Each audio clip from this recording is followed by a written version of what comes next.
And welcome back, ladies and gentlemen, to another edition of the Dawg Talk podcast. I'm your host, Harris Reno. Alongside me, Dan Kiley. Dan, Tuesday nights. How's it going, my man? It's going great. Nice little holiday weekend. Hope everybody had time to spend it with their family and enjoy some good food and get back to work on the right foot this week. So I'm ready to go. Absolutely, guys. We have an action-packed episode today. I know a lot's been going on outside of just Georgia football. Obviously, the SEC coaches' spring meetings took place today. At least day one of the coaches' meeting took place today.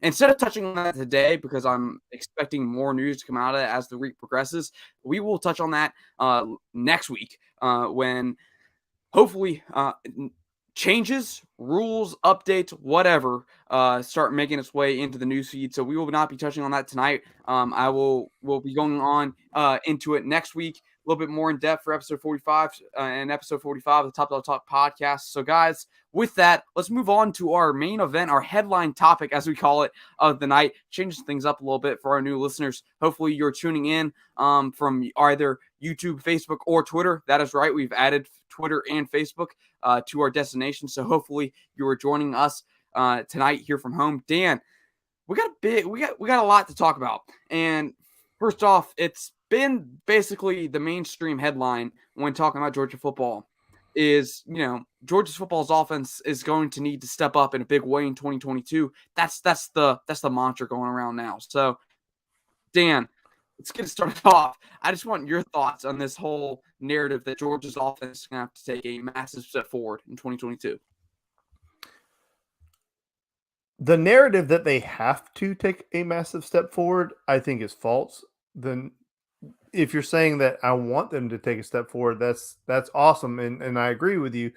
But the assertion would be that Georgia's defense is not going to be very good this year, and I think we've hit on it a couple of times already where I don't feel like Georgia's defense is going to take that much of a step back, if a step back at all. Now, if they were to put up the same numbers as last year, I think every single person on earth would be blown away. I think Kirby might be blown away a little bit as well, but I don't think it's going to be that much of a step back. So I don't think Georgia's offense necessarily has to carry the load, but it's a great question to ask. If Georgia's offense is put in a situation where they have to win football games, are they going to be able to do it? Because last year, typically, and in most cases, the defense set the tone. The offense only had to do what they were asked to do, which in most cases were not that bad or not that much. But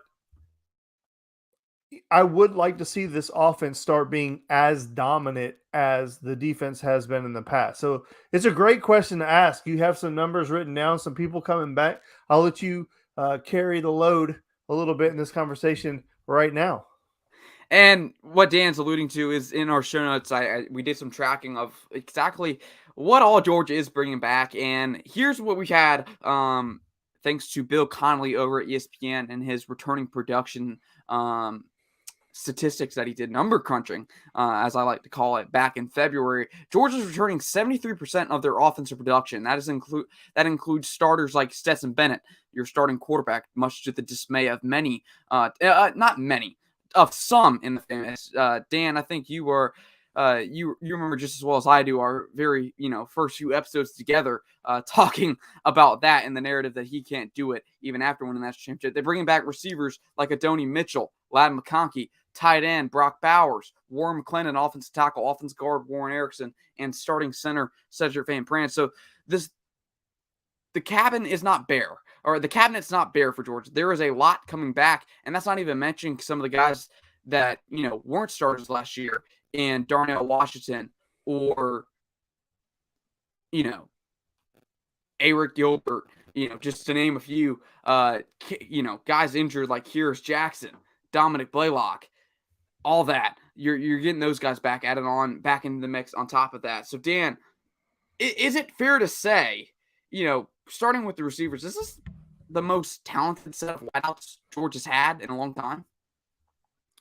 I think as a collective unit, you could possibly make that statement. However, I believe in the past they've had individuals who are much more talented than some of the guys on this. I mean, it's very hard to say when you lose a guy like Pickens, like George Pickens, that this is a better group than a group with him included in that. So individually, I think they've had better talents individually, but as a collection, it's a really, really good unit. And I think by the time this season's over, we're going to be really impressed with some of these guys, especially some of the younger guys and some of the guys that haven't really been thrust on that main stage yet. And if you look at a guy like, Marcus Roseby Jack Saint, I really didn't have that much of an opinion one way or another of him until the Florida game. And then ultimately he ends up snapping his ankle. But if you remember the early portion of that game, he was balling out. I mean, he was doing a great job. And then you got a guy like Aaron Smith, who is a speed demon and has the ability to take the top off. And we've heard so many good things about him. Unfortunately, the guy can't stay healthy. And sometimes that can plague a person's whole career. And we hope that's not the case because, Zamir White came in injured, got injured, but then got healthy at the back end of his career. Chubb was, oh my gosh, Chubb was just on another level. And then he gets hurt. And, there's like a year and a half where it's kind of like you could see flashes of the old Chubb, but then it really wasn't there. And then his last year at Georgia, you're like, oh yeah, he's back. And he's been back ever since. So there's a lot of these guys where through injury or circumstances that out of their control, they've never really burst onto the scene the way that, like Pickens did his first year. But then even Pickens got hurt, right? So, I mean, Georgia's kind of been cursed at those skill player positions where we've never really gotten to see one of these guys go all the way through unscathed and just be an absolute monster, be superstar. I mean, whether it be suspension or injury, it's almost like every single superstar skill player at Georgia's missed time for some reason or another. And maybe I'm wrong. Maybe there's a glaring name that's jumping out and somebody's screaming. But you can even go back to Aaron Murray. Aaron Murray, the winningest quarterback in Georgia history, tears his ACL against Kentucky. So, yeah, they've got a ton of talent, and it's probably good that they have a bunch of it because, like I said, it seems like the skill players are just a little bit cursed. Yeah, I mean, and it never hurts to have depth, and I think maybe that's where the line's drawn when we say, Georgia has one of the most not complete, one of the more deeper wideout sets that they've had in a while. I mean, you think back to last year. I mean, we really found out what all Georgia had at receiver last year because, I mean, thanks to the elite class recruiting of Kirby Smart and Cortez Hankton, they were able to survive without the likes of George Pickens and Jermaine Burton. Obviously, Jermaine Burton was back here and there, depending on the injury, had some nagging injury issues. Kyrus Jackson was out for part of the season due to some nagging injury issues as well. Not to mention Eric Gilbert missed all of last season after transferring to Georgia over the summer. So Georgia was able to deal with that due to the top class recruiting and some of the top tests developing of Cortez Hankton at receiver. Now you got Brian Mcclendon back at Georgia, former receivers coach, and also coached running backs in his time at Georgia under Coach Mark Richt. A lot of people are saying that, or hyping him up to be probably a better recruiter in some sense than Cortez Hankton. And some people think he's going to end up having a more impactful time at Georgia than Cortez Hankton did. So, that's going to be interesting to see, if there is a leap forward with Brian Mcclendon back in the mix as the receiver coach at Georgia. Obviously, being able to reel in some more 5-star prospects, the likes of George Pickens, those type of guys who, I think that was a big criticism of Cortez Hankton is he had no problem finding the Adonai Mitchells of the world, the guys that kind of flew under the radar, and he was able to bring them in, kind of out of nowhere and have them show up day one and kind of produce. But, it seems that every position now at Georgia, the expectation is you have to get 5 stars, whether it's quarterback, receiver, offensive line, or heck, even defensive line now, you have to get 5 stars. So, Dan, we've talked about receivers. Now it's time to talk about some tight ends because, my God, does Georgia have a lot of them. Talked about it last week. Rudes, see you in the comments here on YouTube. Obviously, you were a big part of the conversation last week, whether or not we could classify Brock Bowers as a tight end. not only do you have Brock Bowers this year, you're going to have Darnell Washington fully healthy. Hopefully, fully healthy. Going to get a guy like Eric Gilbert who's going to play probably both tight end and receiver once he gets down to that threshold of weight and speed that Spass wants to see him. Dan, what all are you expecting from those guys, putting Brock Bowers aside heading into 2022? It's very difficult to put words or parameters around what me or anyone else can expect from this tight end room other than pure domination. I've never seen a room so loaded. Just imagine back to when our running back room had Gurley, Chubb, Michelle, Keith Marshall all in the same room, right? You would say that's probably about as loaded as you could possibly get. And for the most part, it kind of is because you had two of the greatest running backs in the history of Georgia on the same football team. So that's difficult to surmount that. But you look at having Brock Bowers, who is arguably already the best tight end in football as a rising sophomore. You have Eric Gilbert, who was a can't miss prospect. I remember the first time I talked to Brooks about this a couple years ago. He said, "Let me tell you about this kid. And he's the most dominant player I've ever seen in my life. And he could basically just walk straight into the NFL." And, granted, we haven't got to see Eric Gilbert play that much, but he wasn't the only one that had that opinion. There's a lot of guys that have that opinion. So if you look at those two alone, but then you have Oscar Delp coming in, and Oscar Delp is a really talented guy. With this freshman group, with Darnell Washington also added to the guys that are coming in, and then, if we get to see a fully healthy version of him this year, he got his weight under control. We already know he's a great straight line blocker, but also, if you think about it, when we throw to him in critical situations, more times than not, he makes a play.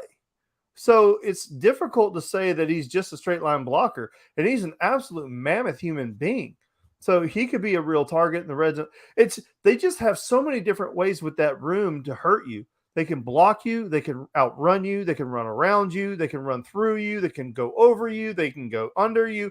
It's an incredible talent, or just an embarrassment of riches in that room. And like I said, it's hard to quantify what you can expect from that room because they can literally do everything. And the biggest improvement that's going to need to be taken is probably the blocking. Putting Darnell Washington aside, you look at Brock Bowers, Oscar Delp, and Eric Gilbert. Those guys are going to have to take some steps forward, in pass protection, also in run blocking, although those guys won't be asked to do much pass protection, hopefully not, because hopefully those guys are lined up and going out to get the football. So, but, Kirk Smart alluded to it in spring practice. That's where Eric Gilbert and Oscar Delp have more room to grow, and that's nothing, out of the ordinary for those guys, for guys of their stature and of their skill set, because you look at, Oscar Delp, he's going from, blocking guys in high school that, maybe 230, 240 defensive ends, maybe in some cases 260, 270 if you get that rare specimen. But now he's going to be blocking guys that are much bigger, much faster, and much stronger. So that's going to be a step up. And then in Eric Gilbert's case, hasn't played football in almost over 2 years. So he's going to have to get used to playing back in the trenches and being physical with those guys. So it's going to be really exciting to watch how Georgia distributes the football. Also really exciting to personnel track in some cases. We're all going to be quality control coaches for Georgia this year because, hey, you see Brock Bowers, Darnell Washington, and Eric Gilbert all travel onto the field at one time. What are you calling that? What package is that? Is that 13 personnel? That's you're about to get your ass whooped personnel. I saw someone over the last few weeks talking about the new mantra of Georgia football should be the just roll out the damn 13 personnel on the field, Todd. That's going to be the new mantra going forward. So, and hey, I never thought it would be possible. Just a few years ago, Dan, we'd be sitting here talking about how Georgia needs to utilize the tight ends more in a more modernized way. Well, now we're talking about 13 personnel in a way where you can do whatever the heck you want with it. That's hilarious because 100% there was a a narrative that Georgia doesn't throw to tight ends, that they don't use their tight ends. And I remember myself being on Twitter talking about, oh my God, we threw to a tight end. And because like we never threw to tight ends. It was a running joke. But yeah, that's gone. I guess we could thank Todd Hartley for that, right? Oh, that's way past gone. I mean, Brock Bowers decimated that. And even Darnell Washington, to an extent, at the end of 2020, kind of decimated that as well. Featured a lot more in the Georgia offense after kind of having to find his shoes for a little bit there, find his role in the offense after being primarily a blocker for the first part, developed into that. And, I don't remember the last time I've seen a freshman skills player just come in, not a quarterback, not a running back, just come in and dominate as a freshman like Brock Bowers did. So, what does that jump from year 1 to year 2 look like for him? I mean, there's those clips that are going around social media still to this day of him outrunning the whole Georgia Tech secondary. I think you talked about that a few weeks ago, where he just, catches a slant, turns on the gas into the end zone. Just an amazing play. And yeah, it's Georgia Tech, but guys, those guys, they're still the same athletes that are probably running 4.3, 4.4, speeds at this point. Not at Georgia Tech. Okay, maybe at UAB, because he did the same thing at UAB. All right, so we've had an opportunity now to talk about the receivers, the tight ends, the offensive line should be in a good spot. And one of the things that we've learned by following Brooks Austin, with another shameless plug, he gets 48 a show. Is Patreon.com/Brooks Austin. Yeah, of course, is that Stacy Searles can coach, and Stacy Searles is going to have some enthusiasm to be on the recruiting trail, and Stacy Searles is going to have some help in that regard. And he's anxious to do it. So everything that we've learned this last couple of weeks, and I won't give everything away, but it's just one of the things that we've learned is that the dude can coach. The people like him, the kids like him, they're reacting to him well, and he's going to replenish that room. Okay, so we've talked about the receivers. We've talked about we don't even have to talk about the backs. The backs are ridiculous. They're going to be great. Kendall Milton's going to be great. Kenny McIntosh is going to be great. Hell, if Dejon Edwards is our starting running back by week 2, we're fine. We're okay. Like, we've got the back. So we ain't even got to talk about them. But what does it always come back to?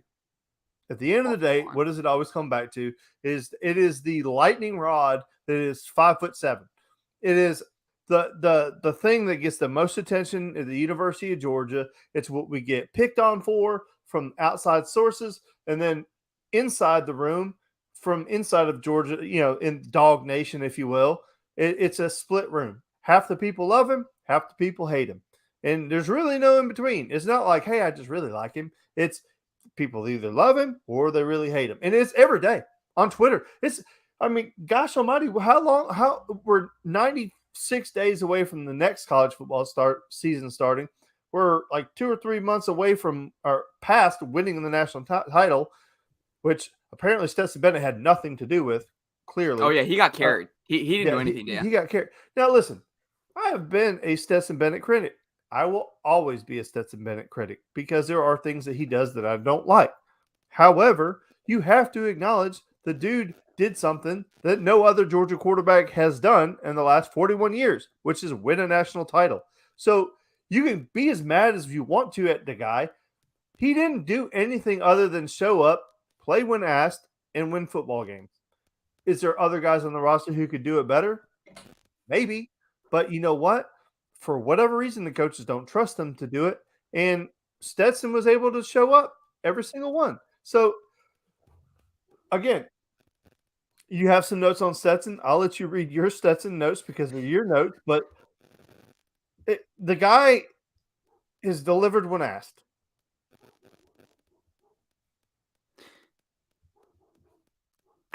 The question is, and I see it on Twitter, and Dan, I'm going to ask you here because I'm putting you on the spot. Sure. That's what the show is. And I think it's relevant. Does Stetson Bennett have another level? Does he have to take a next step in order for Georgia to repeat or to reach the heights that it did last year? And if he does, can he do it? I think that's been the big argument is, did he peak too early? Did he peak last year? Stetson? I mean, if we're saying that he's hit his absolute peak, then That's not good. Because there are things that he can work on and get better at. Like there's nothing he can do short of surgery installing rods in his legs. There's nothing he can do to get taller. However, navigating the pocket better, finding throwing angles better, finding the lanes better, developing the deep ball. I mean, although stats say he's got one of the better deep balls, I think anybody who watches the games knows that may be factually correct statistically, but if you watch him throw the deep ball, it takes 1 second.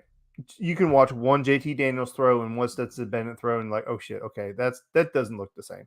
But that's neither here nor there. But there are things that he can work on to get better. So has he peaked? I don't think he's peaked. But I'll go back to what I said a couple of weeks ago. He better stay healthy. Because Kirby's shown in the past that if you aren't available on game day and somebody else is, and he goes in and plays well, you may not get that job back. So, Kirby's going to ride this Stetson thing out primarily because Kirby just does not like being told what to do. And everybody has told him that he's not the best quarterback. Now, I don't think it's a Kirby issue. I think he is playing the quarterback who gave him the best chance to win at the time. But he's going to ride this thing out. But I will tell you, just a gut feeling, if Stetson gets hurt and misses any length of time, and Carson Beck or Brock Vandegrift or whoever, Gunnar Stockton, I don't care who it is. I really don't.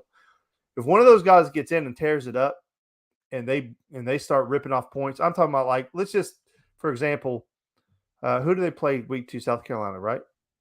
Who, week 2? No. No, so they play Oregon. They play Oregon, a Cupcake, and then somebody else, Kent right? State? Is it Kent State? I'm not worried about Kent State. But I think it's week 2, though. So who did they play the following week? The South Carolina, third week, right? I think so. Okay. So whatever the case may be, let's just say something happens and I'm not talking about the Kent State week because it doesn't, I mean, Stetson Bennett threw 5 touchdowns against UAB. Right. So what I'm saying is, like, let's say South Carolina against the redheaded monster up there at South Carolina. What's his name? Spencer Rattler. So let's say Carson gets to start in that game because he's hurt, injured, whatever the case may be. And he does 400 something yards and 5 touchdowns against South Carolina. Like if he does like something like JT Daniels did against Mississippi State, like if you remember, Stetson was the starter. JT went in against a decent team and lit the world on fire. And everybody from the outside was like, holy Nikes, we never have we done that. And they're like, we want to see that next week. And I'm telling you, if Carson Beck was to do something like that against one of the major, like a real team that we play, I don't know. I don't know, Stetson. I don't want to be you that next week. You do remind me. I forgot. And people may forget as well. Stetson did not lose the job to JT because he got pulled from the Florida game. That's not what happened. Stetson got hurt in the Florida game, hurt his shoulder in that Florida game, got pulled. DeJuan Mathis went in there. Obviously, there was that viral video of him warming up and hitting some dude in the head as he's throwing with JT Daniels. Which Georgia fans. That's the first time you've got me. Yeah. Georgia fans, obviously, it's a meme to this day, but shout out to DeJuan Mathis. Hope he's doing well at Temple. But JT Daniels, went in, threw for 400 yards, had 4 touchdowns against Mississippi State. That was the point he won the job. There's no turning back at that point. That was like when Stetson Bennett lit the world on fire against Auburn and Arkansas. Well, didn't light the world on fire against Arkansas, nor did he really like the. I don't think he lit the world on fire. He saved our bacon. Yeah, that's what he did. He saved our bacon. Yeah, he made sure the fries were hot. As the Georgia media, he made sure the fries were hot while JT was hurt, and that's what ultimately won him the job. So like Dan said, if you get injured, there's no guarantees you get your job back. I think that's the best. I mean, really, you go back and you think about it, it's really crazy to think about how ruthless they are at quarterback over the last few years. You can start with Jacob Eason. Jacob Eason comes in. He takes the job over Grayson Lambert. wins it. Jake Eason's the quarterback. They go through just think about that part of it. All the growing pains that we went through that first year with Jacob Eason. One day he would look phenomenal. The next day you'd be like, oh my goodness, what did he just do? But we suffered through that season. And we were like, it doesn't matter what happens. This is our guy. We're going to groom him, whatever. Next season, he comes in, he gets hurt. Jake Fromm starts against Notre Dame and wins that game, right? He did not play good in that football game. He didn't, but he won the football game at Notre Dame. I was there sitting in the corner of the end zone. It was unfreaking believable. Jacob never got that job back. Never, not one time, never did he even give a chance to win that job back. I think that's what pissed a lot of people off, too. I know it pissed me off because I had the biggest man crush in the history of the world on Jacob Eason. I followed that kid's high school career the entire time he was at Stevens High School or whatever it was out in Washington because they were like, this kid is the next thing. And I was just locked in on that guy. But he was never given an opportunity to win that job back, not even the next season. So that's the case. Well, then Fields comes in, and then we're not going to even touch that one. So anyway, Jake Fromm finishes out his career. He leaves, okay? And, then we have a situation where we don't really have a quarterback. DeJuan Mathis gets dinged up, and he goes in. Stetson goes in, saves his bacon, and DeJuan never gets a shot to get the job back. Right. And DeJuan started that game okay until he got his shoulder hurt by Bumper Pool.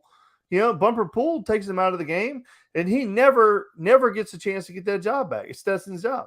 As soon as JT Daniels is healthy, he goes in, puts up the massive numbers that we already know about. And, sorry, Stetson, you're not getting the job back. You're now the 19th on the depth chart. So, it's been ruthless, right?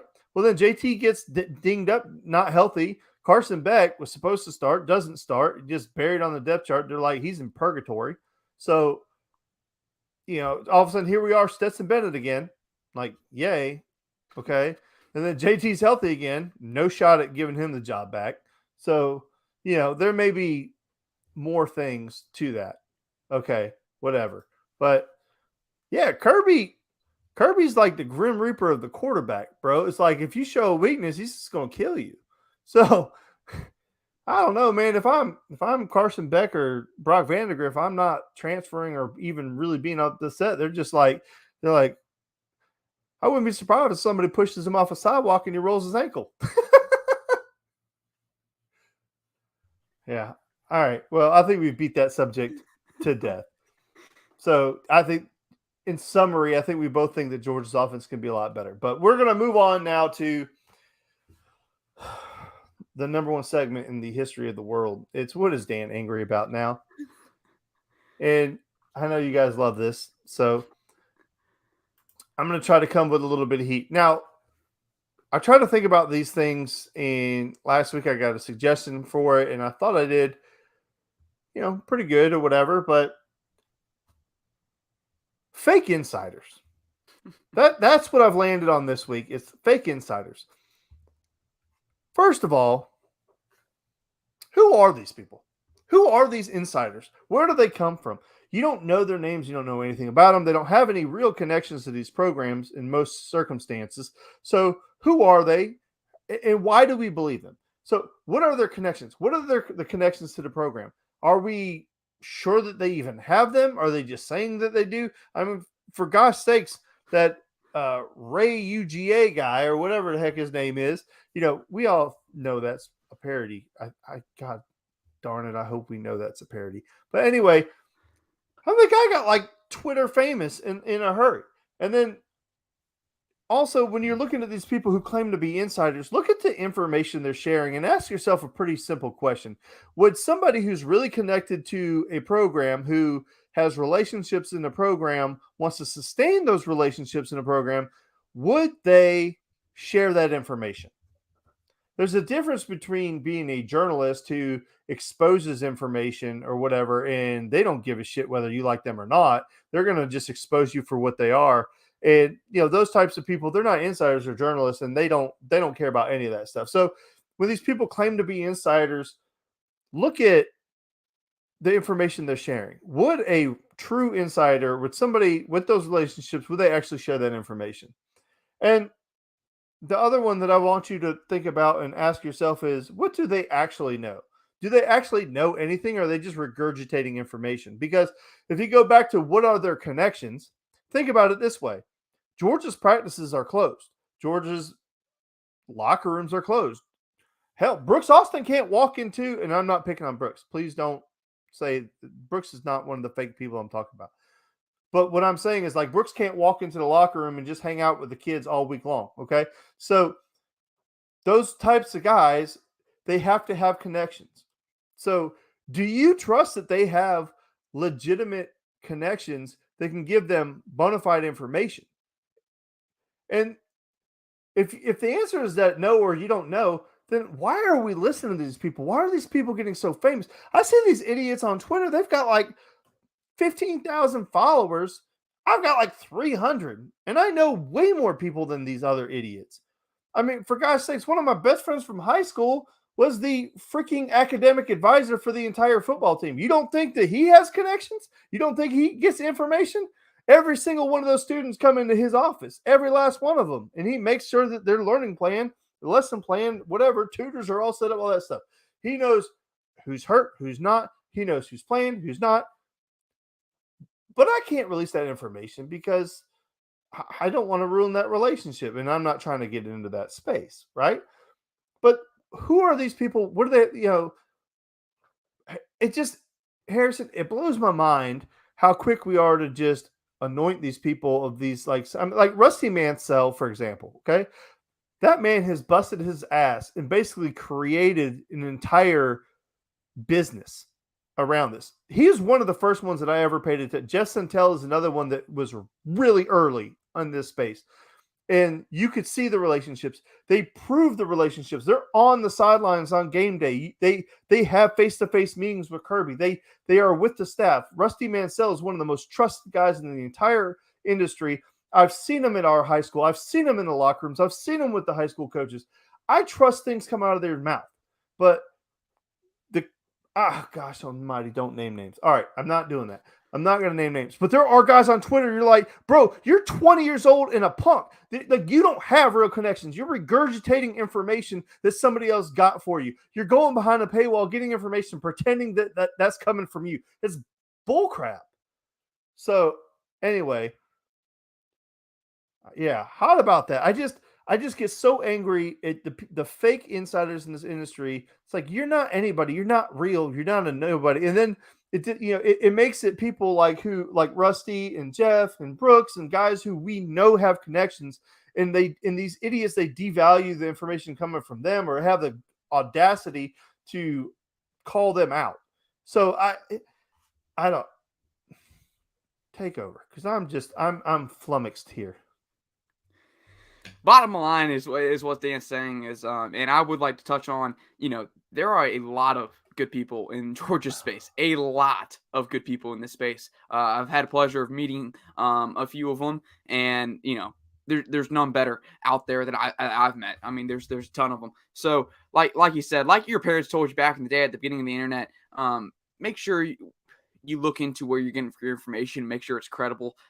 We try to look over any stories we do on here that we talk about. We make sure that it is coming from a credible source. Because I'm not going to try and bring you some report from some Joe Blows out in Wisconsin talking about whether or not the University of Southern California is getting some recruit from California. So that's not what we're going to be about. But as they always said, make sure you get look into where you're getting for information. There's a lot of great people to get your information from, whether it's Brooks, Rusty Mansell, Roddy Nabolsi, just to name for you. There's a lot of options in space. Who says you can't subscribe to all of them, guys? Because the diehards do it, man.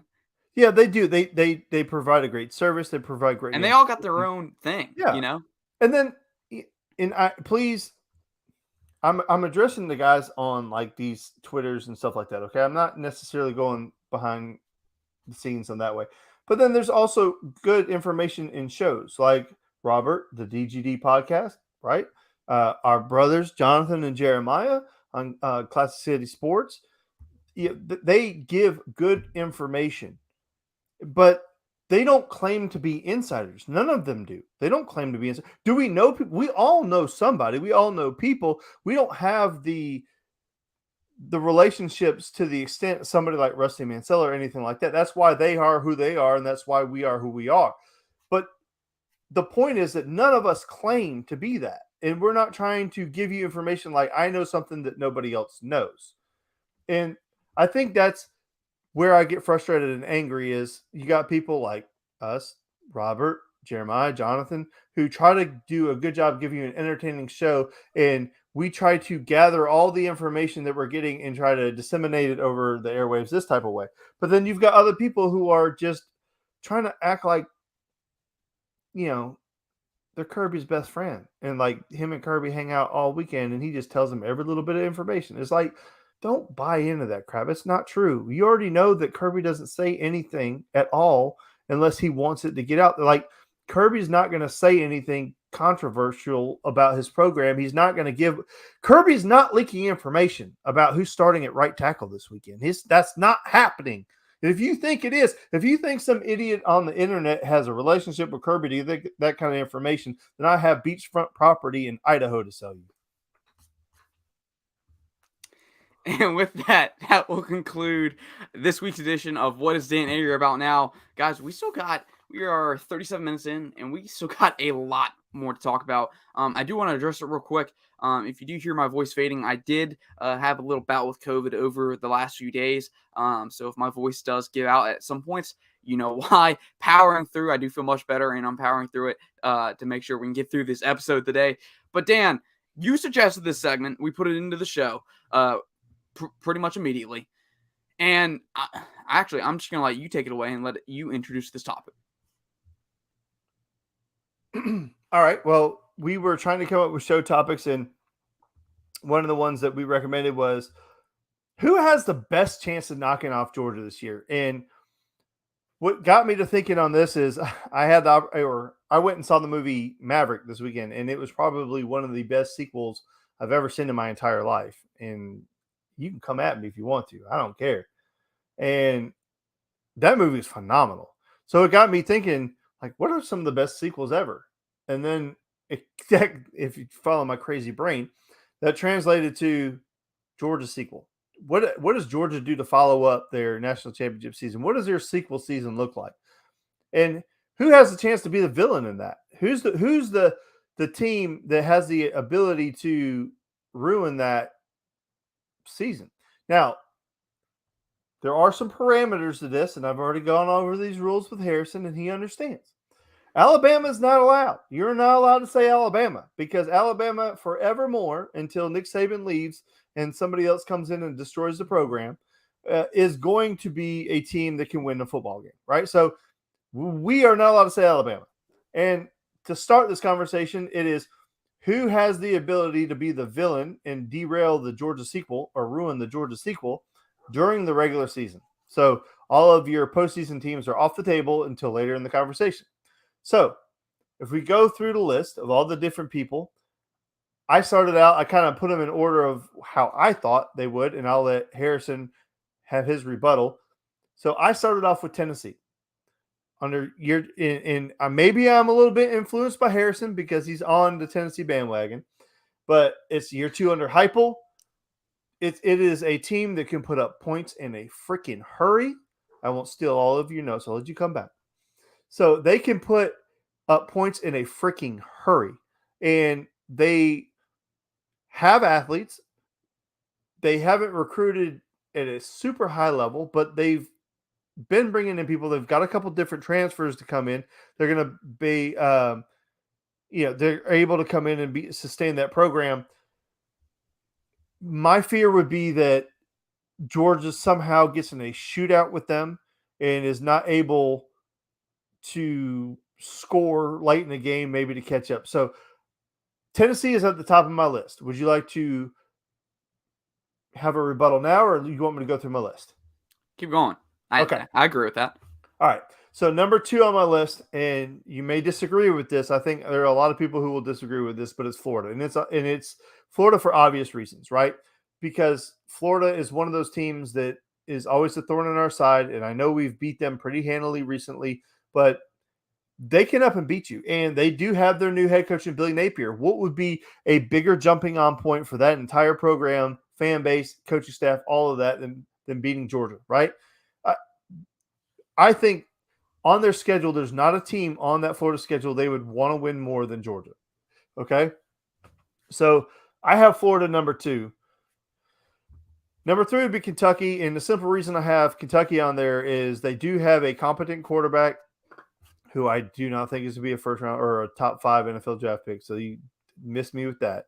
But they have an outstanding defense. They have the ability to slow the game down and force Georgia to play at a much slower pace and possibly have Georgia just create a turnover, somehow take advantage of that.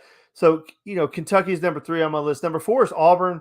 And Auburn's just got to be on the list because it's freaking Auburn. They're our cousins. For the longest time, they mirrored our program. Crazy things happen in those games. Auburn is one of those charm teams, whether it be against us or Alabama, where they just win games they should not freaking win. Last year, Auburn should have never been in that football game with Alabama. And damn it if it didn't take a miracle to beat them in that game. So Auburn is just on the freaking list. Okay, they just are. And then Oregon, they're on the list just because they have to be, because they're an actual real program. Dan Lanning is going to have them fired up to play. I don't think that's realistic. The 2 names for me that are the most realistic are Tennessee and Florida. And I think that we can overcome Kentucky. I think we can overcome Auburn. I don't think Oregon is going to be able to play a full 4 quarters with us. So for me, during the regular season, the 2 biggest villains to completely ruin the sequel for Georgia would be Tennessee and Florida. You're up. All right, so I did some little adjusting with Dan's rankings. Obviously, he had we both have Tennessee in common. Spoilers. I know you're shocked. It's breaking news. Tennessee's up top, and obviously it's for reasons Dan already said. Bring back Dan Hooker, Hendon Hooker, not Dan Hooker. Talking about the UFC. Damn. Hendon Hooker. Obviously, I think he's probably an underdog for the Heisman. Already. Obviously not being on the odds right now. The odds list not being up there, but if he goes out there and puts up the numbers he did, I think he had over 30 touchdowns and just 2 or 3 interceptions. And, if Tennessee wins 8 to 9 games, maybe that's enough to get him in that Heisman race eventually. So obviously, Tennessee's at the top of the list. Number 2, this is going to differ from Dan. I got Oregon. And I know Georgia has been beaten in a home opener since Clemson did it back in 2013, 2014. I don't remember the exact year that was. And I don't remember the last time it happened before then, before Clemson. So the big thing with Oregon, and I think, is the familiarity. And that's the aspect that everyone's building up. Not that I'm saying that familiarity wins football games, that it guarantees success in head-to-head matchups, because obviously that's not the case. That's why, if it was the case, then Nick Saban wouldn't, have just 2 former assistant coaches to have beaten him, and both came within the last year. That would not be the case. If familiarity was a big determining factor in winning football games, that wouldn't be the case. So Oregon, they got talent. Mari Cristobal recruited probably just as well as he could at that school in his time there, and I think Dan Lanning is going to be able to keep up that success.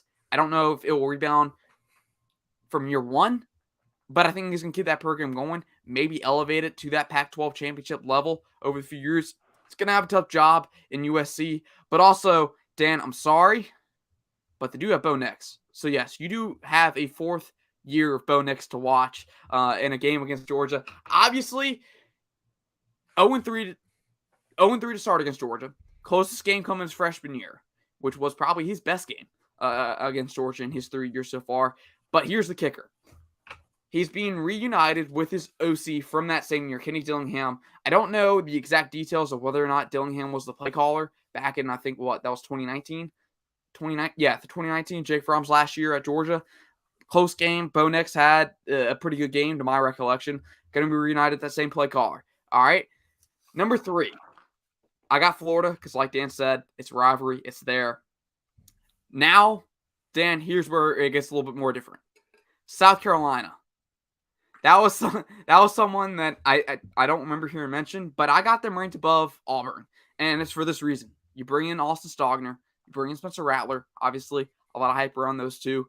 Does Shane Beamer have what it takes offensively to score on Georgia? Obviously, Georgia's going to be missing a few pieces. I think Spencer Rattler plays to the potential that everyone saw in him, with tools around him that aren't as talented as they were at OU, but he somehow gets out of that situation, gets out of Norman, and just needed a new environment to succeed. Then, hey, maybe he pulls an upset. Then I got Mississippi State. Air raid.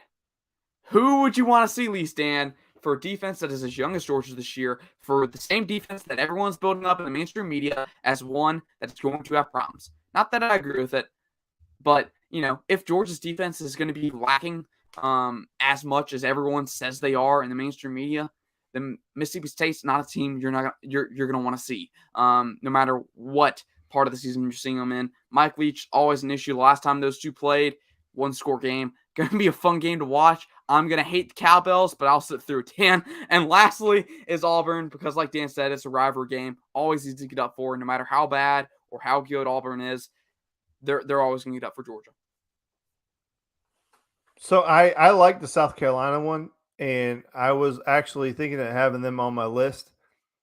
And I didn't pull the trigger because I don't know that they have the collection of talent necessarily, or really one side of the ball being so dominant. But that my opinion could change really quickly on that, because if Spencer Rattler goes in there, plays to his potential, and the guys around him are able to play at a higher level, maybe he gets maybe at South Carolina, he's able to do something he couldn't do at Oklahoma, which is raise the level of play of the goes around him. If he's able to do that, that's fine.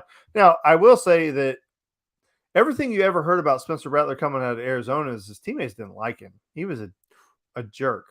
And I've heard that from people that I really trust that have been on that quarterback, have been out to the Elite 11. Some of the guys who have been around a lot of these high level quarterbacks. And one thing that just kept coming up was that guys just don't like him. And I guess without being able to name names and say this is who said it or whatever like that, I think the easiest way to get my point across is look how quickly Oklahoma turned on him. Caleb Williams goes in, has a good game. The entire team was like, hell yeah, get rid of Spencer. How often does that happen? Even with the Jake Fromm, Justin Fields thing, the entire team didn't say, we're in this boat. It was kind of like some over here and some over here. But at Oklahoma, they were all like, we're in Spencer's boat. As soon as Caleb steps in the game, it's like, boom, we all jump in the other boat. So maybe that has something to do with it. And the other one that you mentioned that I didn't have on my list was Mississippi State. And that's because I totally forgot about Mississippi State. That is a great point. That team can score points in a hurry. My biggest concern would be, again, kind of with the South Carolina thing. I don't know if they have enough talent, in their top 35, 40 guys to sustain a 4-quarter game. But I guess for some of the reason that we are circling the Tennessee game is that Tennessee can put up so many points so fast that if you put Georgia in a hole and they start playing, Robert said something earlier, Georgia will be Georgia if they lose the football game. And I think that's kind of what I'm saying is if Georgia was to get in a hole really quickly, Georgia's not able to play the way that they want to play, and they're forced to play in a different way. Is that a situation where they lose that football game? So that's actually a really good call by you. I appreciate you bringing that one. So with that, Dan, moving on, it is a good. Oh, actually, wait, hold up. We did skip over one thing before we do move on. Oh yeah, to our newcomers. Postseason. We both agree, so I'm gonna let you take this one. Yeah. Okay, so you never know how the playoffs are going to break down, but my biggest fear in the premise of this, again, going to back, is what team would derail Georgia's sequel season and prevent them from getting to the national title game. Now, this doesn't mean the team that would stop them from winning a national title in the championship game. It's who would stop them from getting back. And my biggest fear would be if they were to play Ohio State in the Final Four. I think that is a recipe for disaster because Ohio State has got a big chip on their shoulder, and they have not fared well against SEC teams. They've got everything coming back. We kind of said that Ryan Day is next on that list where he's got to win a national championship next to solidify himself as one of the most elite coaches in college football. Kirby has exercised the demons as far as that is concerned. And now it's Ryan Day's turn to exercise those demons. So that is just, and I'm not saying that Georgia can't win that game. That's not the point of the conversation. The point is who has the most realistic chance of beating Georgia. And I think Ohio State, out of all the teams that are out there that we could potentially meet in the playoffs, Ohio State would be the one that I fear the most, meaning I think they have the most legitimate shot to beat Georgia. I think on almost every level they can compete with Georgia. They're much better at quarterback position, right? They are probably very close in running backs. They probably get the nod in wide receivers, even though I really like our wide receivers. Defense, I think in most areas we get the nod. I think they've got some pretty good corners. They usually have a good secondary. They always have a linebacker they can hit. They recruit at the top 5 level every single year. So they got players all over the place. Ohio State is just a team I would not want to see. And again, we are not including Alabama for this conversation. So yeah, it's got to be Ohio State, right? Has to be. And talking about the receivers comparison, I agree with that. I mean, I think they get the nod, but I think it depends on how you look at it. Top end wise, I think they get the nod because Jackson Smith and Jigba, I mean, there's not a better receiver in college football, in my opinion, coming into this year. I mean, what that did to it in the Rose Bowl, unbelievable. Absolutely unbelievable. Never seen a receiver take over a football game like that. We've talked about that in the past. Top end wise, that goes to them. But I think when you go down the list and you look at overall depth, I think Georgia's much deeper than they are, or maybe just as deep as they are. Yeah, that's the one team that gets it to me. So I mean, to recap, I think we both all agree of all the different teams that we play. They all pose a threat, whatever, and we ranked them in the order. You're more than welcome to. We're pre-gaming the big show. Thanks, Brooks. Yeah, so that it is what it is. But anyway, let's transition to our last segment of the night so we can get people out of here and get them on to the Brooks Austin show, who gets plugged more than Patreon.com/Bush Austin. I know. He doesn't ever plug our show. Plug. Yeah, never plugs our show. God almighty. It's like we're just like of mice and men down here. So anyway, our final segment of the evening, and this kind of feels weird with me transitioning the whole time, Harrison, because this is like it helps me out because I have been sick, so I'm occasionally having to go off screen to blow my nose and such. I do appreciate it. All right, so last segment of the night, I would love to hear what you guys have to say, and these are the newcomers to the program that we are most excited to see through summer practice and hopefully early in the season. So for me, yeah, and it may not necessarily just be freshmen, but for the most part, these are freshmen for me. So number one on my list of guys that I'm most excited to see in the summer is Malachi Starks. For obvious reasons, I've covered the kid for the last 4 years. I've seen 90% of his football games. I've watched him play. I have a connection with the kid. He is an outstanding human being. I just love everything about him. So for selfish reasons, the person I am most excited to see is Malachi Starks play DB. So that guy is going to be, I hope he's just an absolute beast. Number 2 would be Michael Williams. He is the highest rated player that Georgia got in this past class. He's number 4 overall on the 247 composite. He is a position of need, defensive lineman. It is one of the things that we were looking forward to. Everything I've heard about this kid is he is going to be a guy who can play right away. I am extremely excited to see Michael Williams. Another one for me is Branson Robinson. I have not seen a whole lot of his high school tape. The high school tape that I have seen, I really, really liked. I have seen pictures of this guy, and oh my God, he looks like a freak of nature. So Branson Robinson is one of the guys that I just cannot wait to see. And who knows how much we'll get to see him, but Georgia's always done a really, really good job of getting backs carries, the young guy. So I think we will have an opportunity to see him, especially week 2. I think we're going to see him a good bit.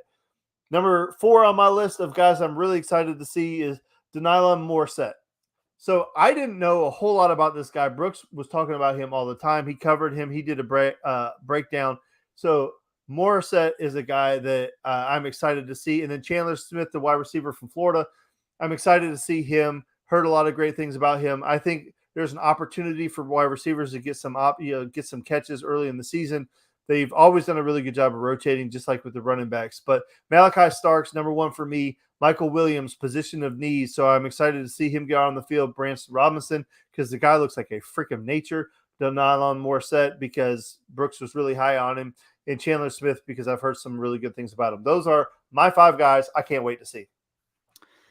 I added on because I agree with all 5 of Dan's picks. I was hoping for a few to be left behind, and he did leave me some. So that was good. I let Dan get the first to the pie, so I got the second. I got the second slices over here. And it's some pretty damn good ones, and also some guys that Brooks is high on, at least from my recollection. Probably all these guys he was high on, because I mean there are a lot of dudes in this class. First up being Darris Smith, outside linebacker. He's 6'6", Dan, 230 pounds. Who does that remind you of? 6'6", 230 pounds, described as wiry strong, fast as hell, can run track. He is a pretty damn good track player and could play basketball in high school. Also played receiver. I mean, guys, the comparison here is Adam Anderson. Adam Anderson was a speed demon off the edge, could get after the quarterback like nobody's business. I mean, maybe Georgia found that next guy up to come in. Not a 5-star like Adam Anderson was coming out of high school, but is a 4-star. I'm excited to see what he does. He is a summer enrollee, so he just moved in today with the rest of the freshman class. Another guy that we've already seen pretty well. Here we go.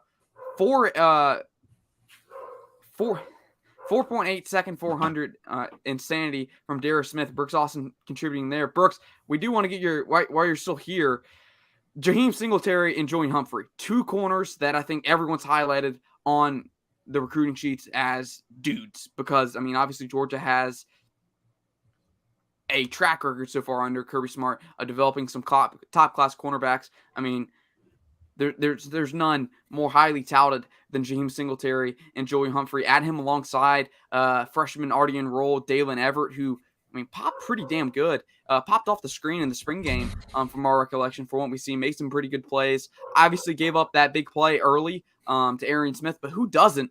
Because the dude is a speed demon, but made some adjustments throughout the game to keep up with him. So really good job by Dalen Everett from the TV copy, from everyone's been saying about him. Excited to get those 2 guys on campus, and obviously Oscar Delp, because why not? It's the tight end.